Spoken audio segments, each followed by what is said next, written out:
Hello mga day. So, kay wala pa man minilakaw. Posing-posing sa kadari na. Pack, diba? Pina-curly hair. So, mo dyan ni kalanganan, gid ba? Basta mga tabang tao cellphone. Dala na ni siya picture. So, padong day man sa dentist, no? Kay magpa-check up ng mga tulo ka buloy sabay. So, kay ako, kay Goyog, Manila. So, well, nagpaabot ko sa sila mo man. So, ako po, tuyok sa kadari. Aura pack, tiyong. O, diba? Pinay-miss you ang tinuyukan. Nabot na may dari no, og na sila aquarium. Og nakita na ko dari sini mo.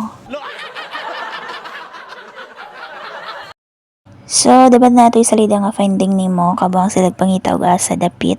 So, nara day siya dari galangoy-langoy. So, nalang ko napansin dari na binako ang tao rin magamit og electric fan.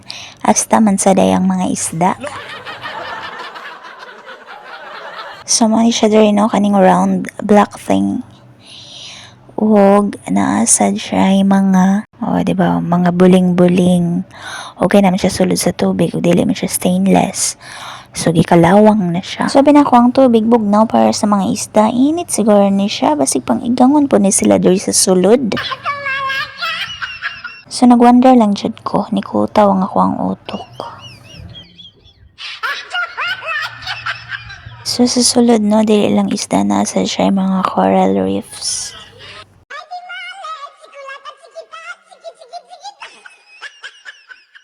O diba kanilang siya nindo siya tanawon, galihok-lihok.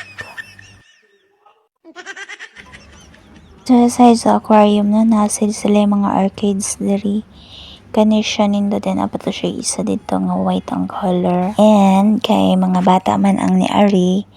So na sila ipanghatag ng mga dulaan. So nga kung batan diri mag-unboxing ko. Natingalan jud ganing pataang mo naman na yung gipili sa diha ug dali madaot. Karon mo lang gihapon yung gipili. So ang ending mo kay pagsulod sa bala naliki na. So nalingaw na lang mo po siya ni kaya na po siya bagong dulaan. Ang duha ka bata ngayang mga maguwang ang gipili kay Rilo. So gamay jud kayong kalipay sa mga bata no, makadulaan lang lipay na kaayo. Kitang mga tigulang og palitang tagdulaan malipay paghata. Hello. So, human na, padulong na may uli, gabi na. Ciao. Hello.